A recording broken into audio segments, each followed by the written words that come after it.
जळगाव जिल्ह्याच्या राजकारणामध्ये मुक्ताईनगर मतदारसंघ हा केवळ जळगाव जिल्ह्यासाठी नव्हे तर संपूर्ण राज्यासाठी चर्चेचा आहे। या ठिकाणच्या उमेदवार आहेत महाविकास आघाडीच्या रोहिणीताई खडसे आणि त्यांच्या विरोधामध्ये आहेत महायुतीचे उमेदवार आमदार चंद्रकांत पाटील यांच्यामध्ये मोठी चुरस झाल्याचं पाहायला मिळतं आणि त्यानंतर प्रचार आता शिगेला पोहोचलेला आहे।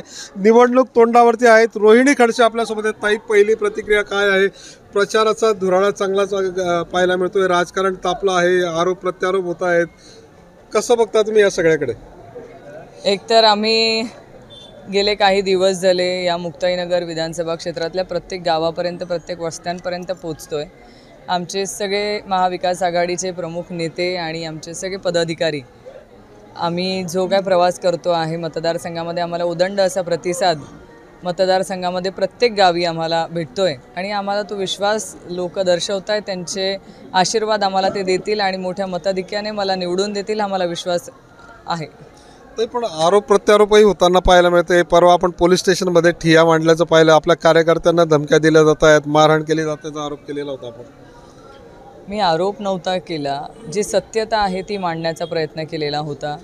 आम्ही एका रॅली निमित्त त्या गावामध्ये गेलो आणि त्या गावामध्ये गेल्यानंतर काही लोकांनी हुज्जत घालून ती रॅली थांबवण्याचा प्रयत्न केला होता। ते शेवटी ते जो प्रकार झाला तो नंतर वादामध्ये परावर्तित झाला आणि तिथे मारहाण करण्यासारखा प्रकार पुढे आला। शेवटी पोलीस यंत्रणेकडे आम्ही तीच मागणी केली होती की जर असे काही प्रकार होत असतील तर मुक्ताईनगर विधानसभा क्षेत्र हा अतिसंवेदनशील म्हणून जाहीर करण्यात यावा, कारण ठिकठिकाणी असे काही घटना वारंवार होत आहेत।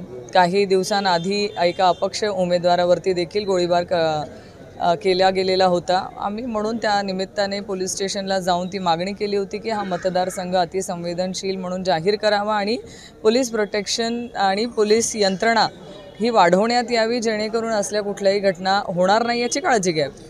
चंद्रकांत पाटलांनी सुद्धा मागणी केली की खरंच हा संवेदनशील मतदारसंघ व्हायला पाहिजे। मात्र दुसरा एक त्यांनी आरोप केला की खडसे परिवारात कुंभकर्ण करण्यात आणि त्यांच्या विरुद्ध षडयंत्र असण्यात 30 वर्षांपासून आहेत आणि त्यातनंच हे सगळं घडलेलं आहे। मला असं वाटतं की गेल्या 30 वर्षांमध्ये ज्या लोकांनी हे बघितलेलं आहे त्या 30 वर्षाच्या कार्यकाळामध्ये असे कुठलेही प्रकार घडलेले नाहीत। हे प्रकार आत्ताच का घडत आहेत हे लोकांना सगळ्यांनी आत्मचिंतन केलेलं आहे।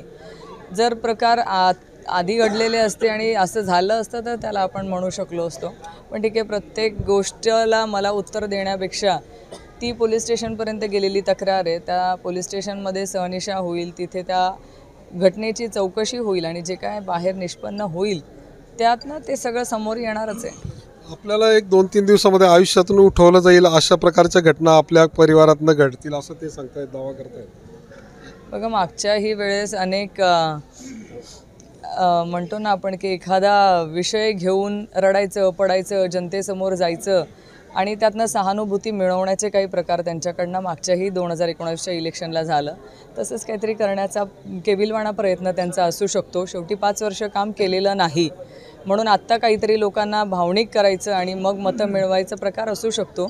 ज्यांनी 5 वर्ष काम केलेलं आहे त्यांना त्यांच्या कामावरती आणि त्यांच्या संपर्कावरती विश्वास असतो। जसं आम्ही केलेल्या कामांवरती आणि आम्ही केलेल्या संपर्कावरती विश्वास आहे। आम्ही लोकांपर्यंत जातोय ते आम्ही केलेले कामं घेऊन, आम्ही त्यांच्याबरोबर जे गेल्या 5 वर्षामध्ये त्यांच्या सुखदुःखामध्ये सामील होण्याचा प्रयत्न केला आहे त्या माध्यमातून आम्ही लोकांपर्यंत जातोय, म्हणून आज मतदारसंघामध्ये आम्हाला प्रतिसाद मिळतोय।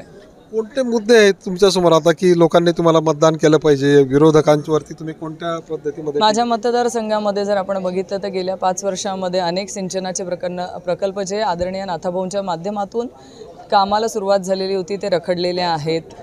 अनेक अल्पसंख्याक टेक्निकल कॉलेज आहे जे आज अपूर्ण अवस्थेत आहे। आज शेतीचे जे प्रकल्प आहेत त्या शेतीच्या प्रकल्पाला जे केळी संदर्भातले प्रकल्प आहेत तेही अपूर्ण अवस्थेत आहेत। ह्या अनेक प्रश्नांना घेऊन आम्ही सामोरे जातो आहे। आज रस्ते असतील, गटारी असतील, या सगळ्या योजना तर आज करायच्याच आहेत, पण त्याबरोबर युवकांना रोजगार देणाऱ्या जसे पर्यटन क्षेत्रामध्ये जसं मुक्ताई आदिशक्ती संत मुक्ताईंचं मंदिर जे आम्ही पर्यटक क्षेत्र म्हणून देखील विकसित करण्याचा प्रयत्न केला होता, गेल्या 5 वर्षांमध्ये त्याही मंदिराला 1 रुपया देखील न मिळाल्यामुळे ते काम अपूर्ण अवस्थेत आहे। असे ठळक जे काय आपल्या माध्यमातून मतदारसंघाचा विकास करण्यासाठी मोठे प्रोजेक्ट भाऊंनी आणले होते. त्या सगळ्या प्रोजेक्टची आज अपूर्णावस्था आता असल्यामुळे ते पूर्ण करण्याकडे माझा कल राहणार आहे. तरुणांना रोजगार देण्यासाठी पर्यटन मोठ्या क्षेत्रात वाढलं पाहिजे. पर्यटन वाढलं तर युवकांना रोजगार उपलब्ध होईल, कारण इथे ह्या भागामध्ये फॅक्टरीज आणि सगळे येणं अशक्य असल्यामुळे आपल्याला दुसऱ्या गोष्टीतून रोजगार कसा उपलब्ध करून देता येईल ह्या माध्यमातून आम्ही प्रयत्न करतोय. साखर कारखाना असेल किंवा सूतगिरणीच्या माध्यमातूनही आम्ही रोजगार उपलब्ध करून देण्याचा इथे प्रयत्न केला, पण तो काही प्रमाणामध्ये अजूनही कमी पडतोय. तो आपल्याला वाढवता कसा येईल याकडे आमचा कल आहे. मागच्या वेळेचा जर आपण विचार केला तर अतिशय निसटता पराभव तुमचा या ठिकाणी झालेला होता. यावेळेला मात्र तुम्ही गेल्या 5 वर्षांपासून जय तयारी केल्याचं पाहायला मिळतंय. विजयाचा किती विश्वास आहे? मागच्या 2019ला माझी कुठलीही तयारी नसताना मला तिकीट जाहीर करण्यात आलं होतं, त्यामुळे थोडी तारांबळ माझी देखील उडाली होती. आणि आदरणीय नाथा भाऊंचं तिकीट कट केल्यामुळे, म्हणजे त्यांना तिकीट नाकारल्यामुळे कार्यकर्त्यांमध्ये आणि पदाधिकाऱ्यांमध्ये थोडी नाराजगी होती. त्याचा फटका आम्हाला मागच्या विधानसभेला लागला. पण यावेळेस गेल्या 5 वर्षांपासून मी या मतदारसंघामध्ये काम करते आहे. आज जो काय मला लोकांकडून प्रतिसाद मिळतोय, मला 100% विजयाची खात्री आहे. कारण हा मतदारसंघ कायम आदरणीय रवींद्र भैयासाहेब पाटील असतील, आदरणीय विनोद भाऊ तराळ असतील, आदरणीय नाथाभाऊ यांच्याच पाठीशी उभा राहिलेला हा मतदारसंघ कायम आपण बघितलेला आहे. आणि हे सगळे ज्यांचा वारसा ह्या मतदारसंघाला लाभलेले आहे ते सगळे नेतेगण आज आमच्या सोबत आहेत. मला विश्वास आहे की या मतदारसंघातली जनता ही मला मोठ्या मताधिक्याने निवडून देईल. या ठिकाणी सत्ताधारी जो पक्ष आहे तो लाडकी बहीण योजनेवरती खूप विसंबून आहे. महिला साथ देतील. लोकसभेतही महिलांनी प्रतिसाद दिल्यामुळे चित्र बदलल्याचं आपल्याला पाहायला मिळालेलं होतं. यावेळेला आपण एक महिला आहेत, महिलांमध्ये प्रचाराला जात आहेत. कसा प्रतिसाद मिळतो आहे? लाडकी बहिणीचा कसा फायदा होईल का? मला लाडक्या बहिणीचा कुठेही महिलांमध्ये असा परिणाम जाणवलेला नाही की त्यामध्ये त्या महायुतीला मतदान करतील असं कुठेही जाणवलं नाही. शेवटी महागाई आज मोठ्या प्रमाणामध्ये वाढलेल्या आहे.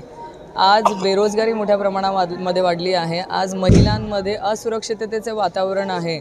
आज महिलांना ज्या शेतीमध्ये काम करत आहेत त्यांच्या घरच्या सगळ्या कुटुंबाला शेतीमधून उत्पन्न जे आज कमी झालेलं आहे ते शेतीचं उत्पन्न कसं वाढवता येईल, त्याचबरोबर त्यांना 2 पैसे कसे मिळतील, एक ठराविक रक्कम त्यांच्या उत्पन्नाला मिळणं गरजेचं आहे जी आज मिळत नाही आहे. ह्या अनेक समस्या महिला भगिनी आम्हाला बोलून दाखवत आहेत आणि ते विश्वास देत आहेत की ताई आम्ही तुमच्यासोबत आहोत, महाविकास आघाडीच्या सोबत आहोत.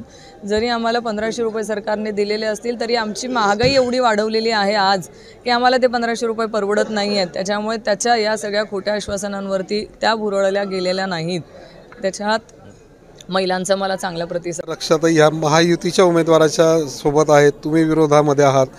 याचा काय फायदा तोटा होईल असं वाटतं तुम्हाला? ज्याने त्याने ज्याच्या त्याच्या पक्षाचं काम करत आहेत, त्या त्यांच्या पक्षाचं काम करत आहेत. काय फायदा काय नुकसान ते तुम्हाला निवडणुकीनंतर सांगणं तुम्हालाच कळेल. मी त्याच्यावर बोलणं, मला वाटतं की त्याच्यापेक्षा रक्षाताई चांगलं बोलू शकते. तुमच्या सोबत असायला पाहिजे होतं असं वाटतं? बघा, कुटुंब म्हणून एकत्र असायला हवं होतं. मी अनेक निवडणुकांमध्ये तेच सांगितलेलं आहे की जेव्हा कुटुंब होता सोबत असल्याचा फायदाच होतो. पण आज आम्ही त्यांच्या एकमेकींच्या पक्षाचं काम करतोय. विजयाचा किती विश्वास आहे? 100%. तर या होत्या रोहिणीताई खडसे. त्यांनी म्हटलं की विजयाचा 100% विश्वास आहे. अशा प्रकारची प्रतिक्रिया त्यांनी आपल्याला दिलेली आहे. चंद्रशेखर नेवळे, एबीपी माझा, जळगाव. एबीपी माझा, उघडा डोळे बघा नीट.